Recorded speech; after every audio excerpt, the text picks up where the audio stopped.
Hi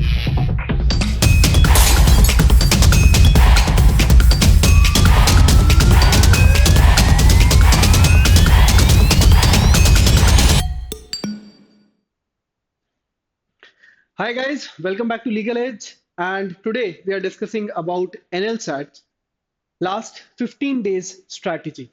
So NLSAT, which is a paper for NLSIU's 3 years LLB flagship program, और अब यहाँ से हमारे पास सिर्फ जो 15 days left है उस पे if you are aspiring for this paper, what all things you people can do, आज हम उसी पे बात करने वाले हैं. So in the next 10-15 minutes, I'll try to explain you what is this paper all about, what all things you can take care of, and how you can excel in this paper. साथ ही साथ last तक बने रहेगा because in the last part of the video I'll be telling you the PYP analysis of the papers, the trends in the past few years, as well as giving you the resources from where you can prepare for NLSAT's 3-year LLB paper.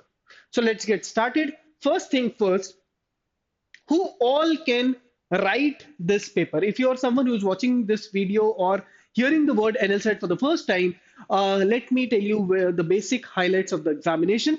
This is a 3-year LLB entrance examination by NLSIU Bangalore, जो उनका 3-year LLB का programme है.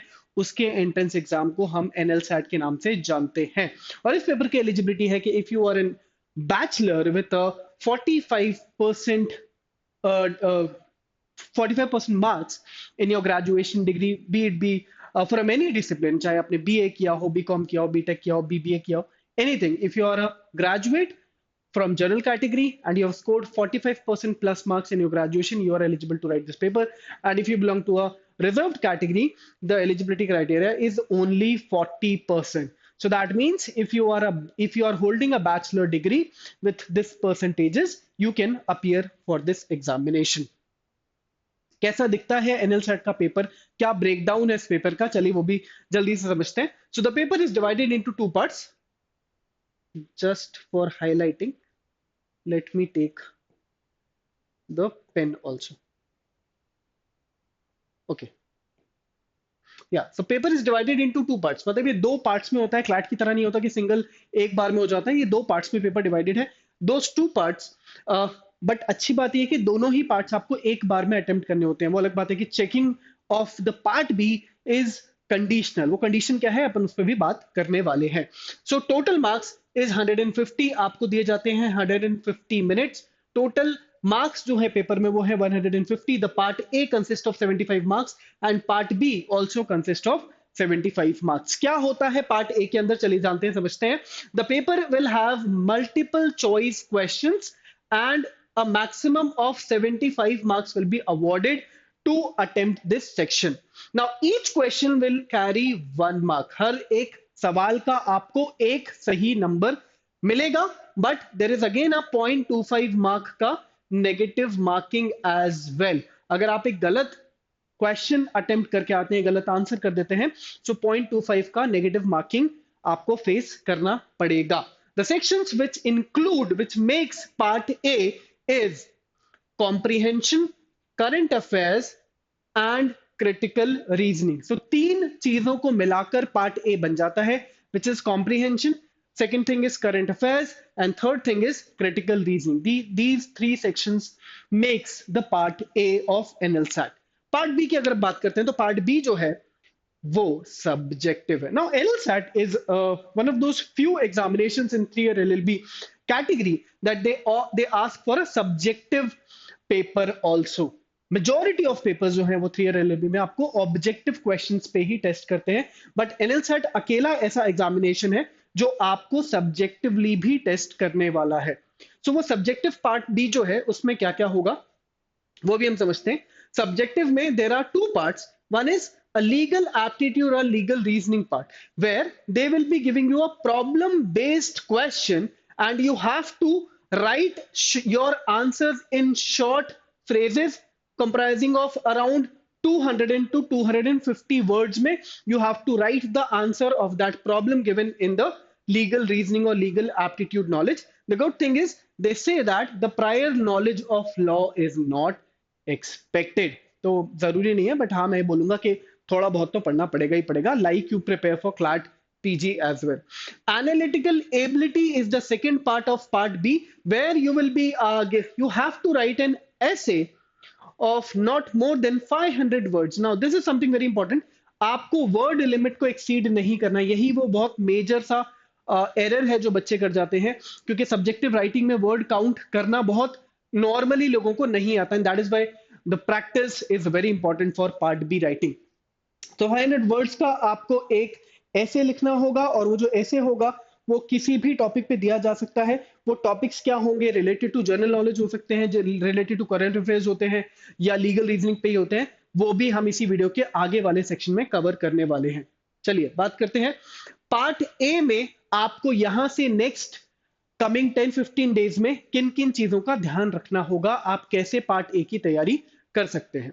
For the next 10 days you are required to solve strengthening and weakening questions, assumptions, inferences, tones, main idea of the passage, and also try to attempt as many topic tests you can attempt. Topic tests legal edge के portal पे आपको मिल जाते हैं.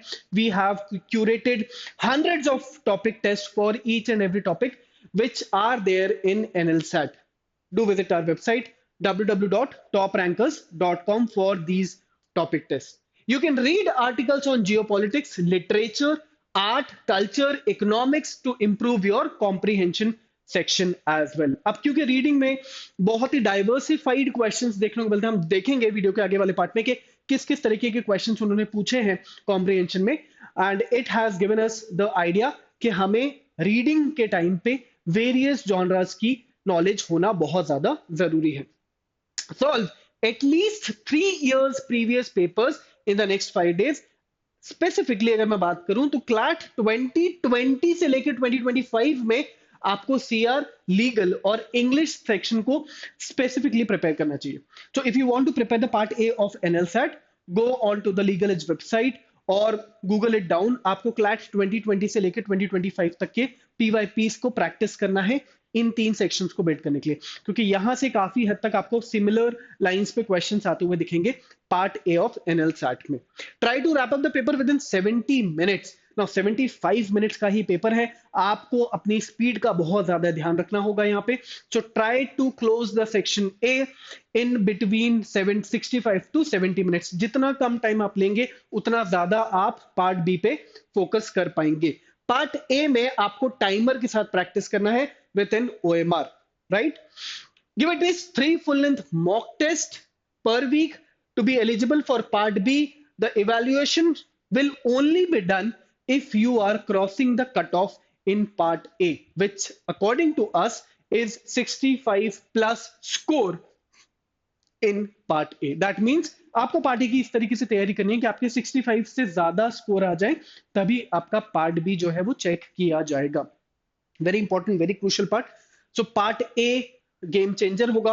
अगर आपका part A ही बिगड़ गया तो पार्ट बी में आप कुछ नहीं कर पाएंगे. सो पार्ट ए में you have to score at least 65 plus, and that too the paper should be completed within 70 minutes of the timer. आगे चलते हैं. Reading contemporary topics in news, this would help you in part B as well. जितना ज्यादा आप read करेंगे, contemporary topics को read करेंगे, जितना ज्यादा वेरियस जॉनर्स को रीड करेंगे, आपको पार्ट बी में सब्जेक्टिव राइटिंग में बहुत ज्यादा हेल्प मिलने वाली है. Plus revise the legal concepts, brush up polity questions for next 1 week. तो ये कुछ चीजें हैं, अगर आप इसको फॉलो करते हैं तो आप अपने पार्ट ए को अच्छे से प्रिपेयर कर पाएंगे for the next 10 to 15 days. Moving on to part B. अगर आपका फॉर्चुनेटली पार्ट ए बहुत अच्छा चला जाता है और आप पार्ट बी में भी आपकी चेकिंग वाली जो क्राइटेरिया को क्रॉस कर जाते हैं, सो अगर आप अब इन सारी चीजों को ध्यान दे देंगे तो I am sure you will be clearing your part B also, and I wish you will get the seat in NLSIU Bangalore. So what are the topics? Part B में you have to solve at least 2 sample questions per day. Now writing जो है वो इस as में आके, जब आप graduate हो चुके होते हैं और यहाँ पे हमने बहुत ही कम हम राइटिंग की सब्जेक्टिव क्वेश्चंस की प्रैक्टिस कर रहे होते हैं, हमारी आदत छूट जाती है. सो इसीलिए आपसे बोला जा रहा है कि रोज कम से कम 2 से 3 सवाल आप प्रैक्टिस करिए, लिखिए. अपनी जो रीडिंग स्पीड है उस पर ध्यान दीजिए. आपकी स्पीड जब तक नहीं बढ़ेगी आप पार्ट बी में एक्सेल नहीं कर पाएंगे. So speed is going to change the whole game. आपको स्पीड हैंडराइटिंग और एक्यूरेसी का बहुत ज्यादा ध्यान रखना है। Structure your answers properly, don't forget to state the conclusion. Now हमने ये देखा है कि लीगल रीजनिंग के क्वेश्चंस में जो सब्जेक्टिव आंसर राइटिंग होती है वहां पे बच्चे जो है वो बहुत हेवाइड आंसर्स लिखते हैं। सो वो जो आंसर है 500 वर्ड्स है वो आपके लिए बहुत क्रूशियल है। उन सारे वर्ड्स का, उन सारी लिमिट का ध्यान में रखते हुए कुछ कुछ चीजें हैं जिनका आपको अपने आंसर्स में ध्यान रखना है, that you have to state your answer with the proper conclusions. Make sure that you are writing all the major points लिखने की कोशिश करें बुलेट्स में, नंबरिंग में, so that you can clearly define the passage that cover the major facts and your arguments related to it. So अपने major points जो आपके major facts और आर्ग्यूमेंट से रिलेटेड हैं उन्हें बहुत ज्यादा ध्यान से लिखने की कोशिश करनी है। Go with the assumption that facts of the questions are always true. Now this is also very important, जो जनरली बच्चे स्किप कर जाते हैं, मैसअप कर जाते हैं, दैट वो चैलेंज कर जाते हैं फैक्ट्स को। सो प्लीज इसका ध्यान रखिए, do not challenge the facts given in the assumption, given in the question, right? Learning quotes would be helpful in analytical essays. Beginning with a quote would not be a bad idea. Now it also depends आप quote करना चाहते हैं नहीं करना चाहते, but अगर आप quote कर देते हैं तो that will give you an edge. Practice writing answer with a timer. Try to wrap up the paper within 60 minutes, as I told you for the part A also. Here also I'll say part B maybe try to think that you only have 60 minutes, not 75 minutes. Answering 5 case studies based questions, 15 minutes for the ऐसे। कम से कम 5 सवाल लिखने की कोशिश करें daily, और हर एक question को आप, हर एक इंडिविजुअल क्वेश्चन को आप 15 मिनट्स में रैप अप करने की कोशिश करेंगे। 5 case study questions. Read contemporary topics, ये मैंने आपको पार्ट ए के लिए भी बताया था, पार्ट बी के लिए भी बताया था। इससे आपका नॉलेज एक्सपैंड होगा, आपको वेरियस टॉपिक्स में डीप डाइव नॉलेज मिलेगी, आप ज्यादा अच्छे से ज्यादा डेप्थ में चीजें लिख पाएंगे, आपके आंसर्स ऑब्जेक्टिव होंगे rather than subjective. Do not, अच्छा, the legal provisions must be avoided. Legal principles can be of use in certain cases. इसीलिए आपको बोला गया कि क्लैट 2020 से लेकर 2025 के पेपर्स को रिवाइज कर लीजिए। लीगल प्रिंसिपल्स आपको काफी ज्यादा हेल्प करेंगे, so focus on legal principles. आप अवॉइड कर सकते हैं लीगल प्रोविजंस को, वो डायरेक्टली नहीं पूछे जाते, बट लीगल प्रिंसिपल्स काफी ज्यादा हेल्प करते हैं पार्ट बी के ऐसे राइटिंग क्वेश्चंस के अंदर। Do not site case laws. Case laws को साइट करने की जरूरत नहीं है, but you can however use them by for taking an advantage or creating an impression or supporting your stance of the argument. So अगर आप site कर पा रहे हैं केस लॉस को तो कर दीजिए, और आप इसे यूज कर पाएंगे क्योंकि आपको एज देगा above other students. Last but not the least, no extra sheets will be provided because आपको अपने वर्ड लिमिट के अंदर ही रहना होता है। एक प्रिस्क्राइब्ड वर्ड लिमिट आपको दी गई है, so do not exceed your word limit. ये मत सोचिएगा कि आपको वहां पर कॉलेज की तरह, स्कूल की तरह सप्लीमेंट्री शीट्स मिल जाएंगी, एक्स्ट्रा शीट्स मिल जाएंगी। चलिए अब हम जल्दी से देखते हैं, जो मैंने आपको पहले बोला था कि पीवाईपी एनालिसिस करने के बाद हमने क्या ट्रेंड्स को चेक किया है, किस तरीके के क्वेश्चंस पूछे गए पिछले कुछ सालों में।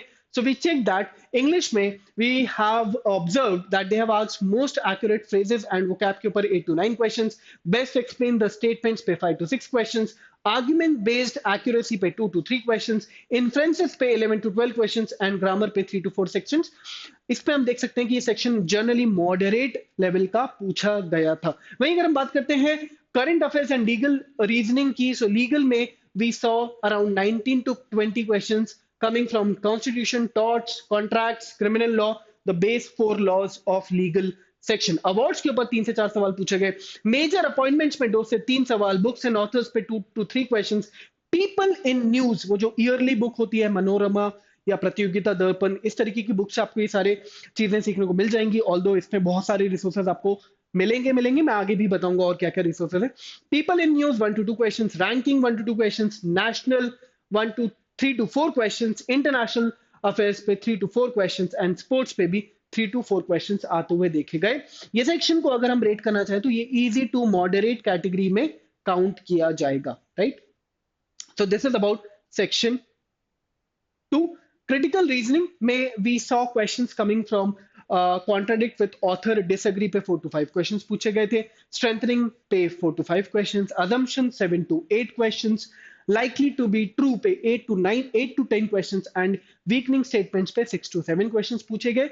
और ये सेक्शन भी मॉडरेट टू डिफिकल्ट रहा। मॉडरेट टू डिफिकल्ट रहा मतलब ये एक अकेला सेक्शन है जिसको हमने देखा है कि डिफिकल्ट साइड पे ज्यादा रहा, जीके वाला जो है वो मॉडरेट साइड पे रहा, और इंग्लिश वाला जो सेक्शन था वो इजियर साइड पे आता हुआ देखा गया था। वहीं अगर हम ये देखते हैं कि अब यहां से what you can expect in the coming paper and what mistakes you are required to avoid, so उसको देखें। So go through all the P Y Qs in the next 7 days। जी हाँ, very very important for any paper. जब भी आप किसी भी national competitive paper में जा रहे हैं, पेयर होने जा रहे हैं, फर्स्ट टाइम जा रहे हैं, तो प्लीज जो उसका पूरा पूरा ब्लूप्रिंट है वो उसके पीवाईपीज होते हैं। तो अगर आप पीवाईपी सॉल्व कर लेते हैं, ये आपको बहुत ज्यादा सपोर्ट करेगा, बहुत ज्यादा विजिबिलिटी देगा कि किस तरीके के क्वेश्चंस पेपर पूछता है। Be thorough with all the commonly asked topics. जब आप ये सारे पेपर्स चेक करते हैं तो आपको एक पैटर्न बनता हुआ दिखता है, जो मैंने अभी आपको पहले भी दिखाया। अंडरस्टैंड दोज पैटर्न्स कि किन एरिया से क्वेश्चन ज्यादातर पूछे जा रहे हैं। वो कैब है, ग्रामर है, क्रिटिकल रीजनिंग में आपको दिख रहा है कि स्टेटमेंट असम्पशन सेंटेंसेस है, पैराडॉक्स क्वेश्चंस है। सो इस तरीके के पैटर्न्स आइडेंटिफाई करने होते हैं और हमें उन पैटर्न्स के ऊपर ज्यादा प्रैक्टिस करनी होती है। कहां से प्रैक्टिस करेंगे वो भी हम आगे बात करने वाले हैं। Avoid random studying at this stage, do not run for multiple resources. ये भी एक इशू हो जाता है लास्ट मोमेंट पे when you are preparing for any paper, that you always feel under confident. आप बहुत ज्यादा प्रिपेयर्ड नहीं होते तो आपको लगता है मैं ये भी पढ़ लूं, वो भी पढ़ लूं, यहाँ से पढ़ लूं, टेलीग्राम से पढ़ लूं, यूट्यूब पे और ज्यादा वीडियोस देख लूं। सो avoid doing that, make a proper schedule, make very clear goals, targets for yourself.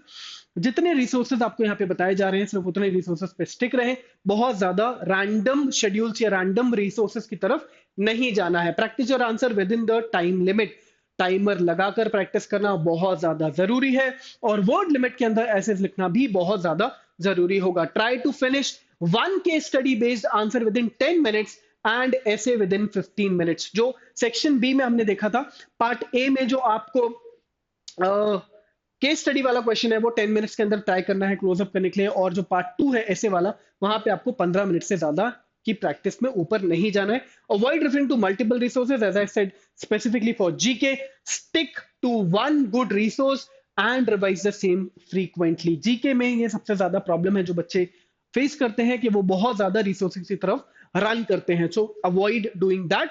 Practice OMR filling for part A. Now OMR की प्रैक्टिस जनरली हमें नहीं होती है, so try to practice your section A with a proper OMR, ताकि आपका वहां पे time बचे। अब बात करते हैं the main thing which is resources from where you can prepare for NLSAT. Next 15 days में अगर आप इन रिसोर्सेज पे फोकस कर लेते हैं तो आपको काफी हेल्प मिलने वाली है। इसके अलावा और भी बहुत सारी रिसोर्सेज अवेलेबल है, बट स्टिल ये वो है जो हमें लगता है कि जो बेस्ट होंगे अभी आपके लिए। So one thing is CLAT PYPs for from 2020 to 2025। ये वाला टेन्योर आपको मैं इसलिए बता रहा हूँ क्योंकि इस टाइम पे जो रीजनिंग, जो क्रिटिकल रीजनिंग के क्वेश्चंस, लीगल के क्वेश्चंस और इंग्लिश के क्वेश्चंस आते हुए देखे हमने क्लास में, वो काफी हद तक सेम ब्लूप्रिंट दिखा रहे हैं एनएलसैट का पार्ट ए का, और साथ ही साथ आपको ऐसे राइटिंग में भी हेल्प करने वाले हैं। Wren Martin for English grammar and composition, this is a book you can buy. Second hand लेना चाहते हैं सेकेंड हैंड ले लीजिए। Fantastic book to prepare for English section. Websites for diversified reading like Aeon, Walrus, Economist, Atlantic etcetera. One liners की preparation आप TR की website से कर सकते हैं, toprankers.com पे जाइए, रिसोर्सेज सेक्शन में जाइए। करंट अफेयर्स में आपको daily, weekly and monthly current affairs मिल जाएंगे फ्री ऑफ कॉस्ट। विलीज exam expert for legal awareness and legal reasoning, basically for LA and LR. LSAT नाम का एक पेपर होता था, अभी इंडिया में नहीं हो रहा है, बट एलसैट की जो क्रिटिकल रीजनिंग का की बुक है वो बहुत अच्छी है to prepare for your CR section. इसमें भी आपको to be very specific we have listed down the chapters as well. इस स्क्रीन का आप स्क्रीनशॉट भी ले सकते हैं, मैं साइड हो जाता हूं ताकि आपको याद हो जाए कि आपको कहां कहां से ये सारी चीजें प्रिपेयर करनी है। Last but not the least, go for NLSAT PYQs. This is also available on their website, बहुत सारी और जगहों पे मिल जाएंगे, फ्री रिसोर्सेज में भी आपको मिल जाएंगे। इसमें भी आपको 2022 2024 से सैम्पल पेपर्स और ये बुक का प्रीवियस ईयर क्वेश्चंस को प्रैक्टिस कर लेना है। अगर आप इतना कर लेते हैं, मोर देन सफिशिएंट है लास्ट 15 डेज के लिए। यही वो सारे रिसोर्सेज हैं जिस पे आपको जाना है, और इससे पहले जो मैंने आपको स्ट्रैटेजीज बताई। आई होप अगर आप इतना सब कुछ करते हैं तो आपका पेपर फैंटास्टिक जाएगा, and I wish you all the best for your examination. If you like the video, do not forget to like the video, share it with all those who are preparing for NLSAT, and if you're visiting for the first time on the channel, please do subscribe to our Legal Edge YouTube channel. Do write in the comment section if you want more such videos, more content, or you have any doubts. We'll for sure try to answer all of them. So thank you for watching this video. Have a great day. Bye bye. Take care.